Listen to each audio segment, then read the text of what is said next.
कि आज मैं पूछ रहा हूं कि आपका बच्चा कहां सुरक्षित है। कल जो राष्ट्र सर्वोपरि में मैंने आपको रिपोर्ट्स दिखाई, खबरें दिखाई, उसमें बताया गया कि स्कूलों में क्या हाल हो रहा है। लेकिन बच्चे आपके तीन स्टेज पर पढ़ाई करते हैं। प्ले स्कूल, प्री प्राइमरी में जाते हैं, हाई स्कूल में जाते हैं, फिर कॉलेज में जाते हैं। लेकिन आज सोचिए, आज मेरे पास हर जगह से ऐसी खबरें आई हैं, इसलिए मैं पूछ रहा हूं कि आपका बच्चा कहां सुरक्षित रहेगा। आप कहेंगे ऐसी कैसी खबरें आ गई, आप हैरान हो जाएंगे सुनेंगे तो। ये स्कूल में जो बस, ऑटो, रिक्शा वाले आते हैं, कभी सोचा ये कहां से आते हैं? कभी आपने इनसे बात की है, ये कहां के रहने वाले हैं, इनके बारे में जानकारी जुटाई है?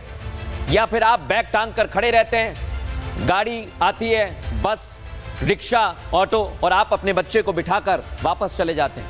अगर आप ऐसा करते हैं तो आपको तो सुनना ही चाहिए जो मैं आपको बताने वाला हूं, जो खबर आपको दिखाने वाला हूं। क्योंकि अगर आप ऐसे ही विश्वास कर लेते हैं तो यह अच्छी बात नहीं है। आपके बच्चों के प्रति ध्यान नहीं है, जो जिम्मेदारी है वो नहीं है। और इसलिए मैं कह रहा हूं कि आपको ध्यान देना चाहिए। अच्छा, कई पेरेंट्स ऐसे भी हैं जो बस, ऑटो, रिक्शा वाले का भी सारा जिम्मा स्कूल को दे देते हैं कि स्कूल में पैसे दिए, ये संभालेंगे। स्कूल पर भी अंधविश्वास ठीक नहीं है। अगर आप ऐसा करते हैं तो आपको देखना चाहिए जो मैं आपको अगले कुछ मिनटों में दिखाने वाला हूं। क्योंकि स्कूल वाले भी सिर्फ खाना पूर्ति कर रहे हैं। और कड़वी बात कह रहा हूं आपसे, सिर्फ खाना पूर्ति कर रहे हैं ये पैसा लेकर। इतने सारे बच्चे आते हैं, विशेष तौर पर आपके बच्चे को कैसे ये ध्यान में रखेंगे, केंद्र में रखेंगे? सोचिए जरा इस बात को, आपको ध्यान देना पड़ेगा।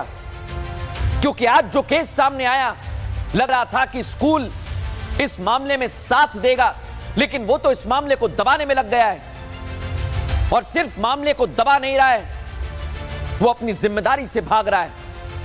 वो उस जिम्मेदारी से भाग रहा है जो आपने उसे सौंपी है। आपके बच्चे की सुरक्षा की जिम्मेदारी जो आपने उसे सौंपी है, उससे भाग रहा है ये। लेकिन आज मैं आपको बता रहा हूं, अगर ऐसी घटना घटी है, स्कूल, प्ले स्कूल, कॉलेज में सब कुछ हो रहा है, तो फिर आज पूछा जाएगा कि आपका बच्चा कहां सुरक्षित रहेगा। देखिए जरा।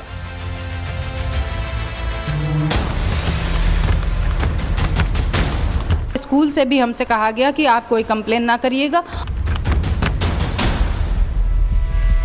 स्कूल वाले तब अपनी रेपुटेशन बचा रहे थे। उन्होंने बोला कि अगर आप कहीं कंप्लेन करोगे तो हम आपके बच्चे को और आपको दोनों को उठवा लेंगे। क्या आपके मासूमों पर शैतानों की नजर है? क्या आपकी फूल सी नाजुक बच्ची पर हैवानों की नजर है? ये सवाल इसलिए क्योंकि आपकी बच्ची जब घर की दहलीज से बाहर निकली है तो समझ लीजिए कि वो असुरक्षित है और आपको उस पर नजर रखने की जरूरत है। लेकिन क्यों?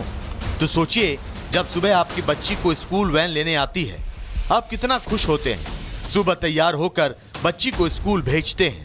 लेकिन तब क्या हो जब आपकी बच्ची उसी शिक्षा के मंदिर में सेफ ना हो?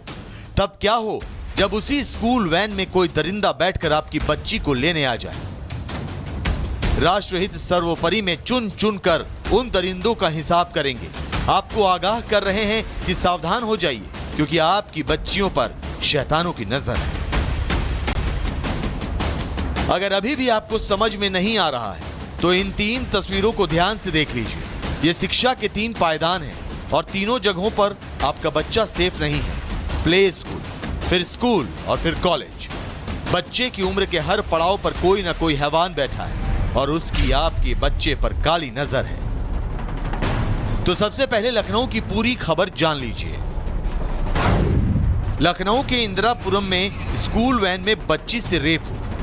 वैन ड्राइवर ने 4 साल की बच्ची से वैन में ही रेप किया। दोपहर में बच्ची जब घर पहुंची तो बहुत परेशान थी। मासूम बच्ची के प्राइवेट पार्ट में तेज दर्द हो रहा था। डॉक्टर को दिखाने के बाद रेप की जानकारी हुई। जब मैं बच्चे को अपने घर लेके आई तो वो बहुत परेशान थी। मैं खाना खिलाने उसे जा रही थी तो मैंने उससे पूछा कि बेटा क्या हुआ है, तो बता नहीं रही थी। बहुत मेरे पूछने के बाद उसने बताया कि मेरे दर्द हो रहा है। तो मैंने उससे पूछा कि बेटा कहाँ दर्द हो रहा है, तो उसने अपने प्राइवेट पार्ट की तरफ इशारा करते हुए बताया कि मेरे यहाँ पे दर्द हो रहा है। उसके बाद में जब मैंने उसके प्राइवेट पार्ट को खोल के देखा तो वो जख्मी थी। बच्ची जिन्हें नवरात्र में पूजा जाता है, देवी माँ का दर्जा दिया जाता है, उसके साथ मोहम्मद आरिफ ने वैन में हैवानियत की और हद तो तब हो गई जब स्कूल संचालक ने भी कार्रवाई नहीं की, उल्टा परिवार को रेपुटेशन खराब होने का डर दिखाया।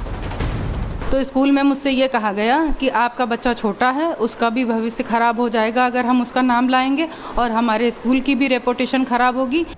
ये तो हद ही हो गई। प्रिंसिपल से लेकर स्कूल संचालक तक ड्राइवर का बचाव करने उतर गए, परिवार को ही इज्जत की धमकी देने लगे। लेकिन सवाल ये कि क्या ये पहली बच्ची है जिसके साथ मोहम्मद आरिफ ने ऐसा किया, या कितनी बच्चियों के साथ वो घिनौनी हरकत कर चुका है।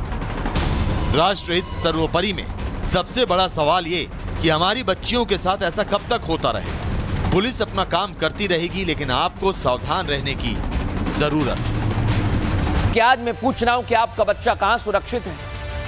कल जो राष्ट्र सर्वोपरि में मैंने आपको रिपोर्ट्स दिखाई, खबरें दिखाई, उसमें बताया गया कि स्कूलों में क्या हाल हो रहा है। लेकिन बच्चे आपके 3 जगह 3 स्टेज पर पढ़ाई करते हैं। प्ले स्कूल, प्री प्राइमरी में जाते हैं, हाई स्कूल में जाते हैं, फिर कॉलेज में जाते हैं। लेकिन आज सोचिए, आज मेरे पास हर जगह से ऐसी खबरें आई हैं, इसलिए मैं पूछ रहा हूं कि आपका बच्चा कहां सुरक्षित रहेगा। आप कहेंगे ऐसी कैसी खबरें आ गई, आप हैरान हो जाएंगे सुनेंगे तो। ये स्कूल में जो बस, ऑटो, रिक्शा वाले आते हैं, कभी सोचा ये कहां से आते हैं? कभी आपने इनसे बात की है, ये कहां के रहने वाले हैं, इनके बारे में जानकारी जुटाई है? या फिर आप बैग टांग कर खड़े रहते हैं, गाड़ी आती है, बस, रिक्शा, ऑटो, और आप अपने बच्चे को बिठाकर वापस चले जाते हैं? अगर आप ऐसा करते हैं तो आपको तो सुनना ही चाहिए जो मैं आपको बताने वाला हूं, जो खबर आपको दिखाने वाला हूं।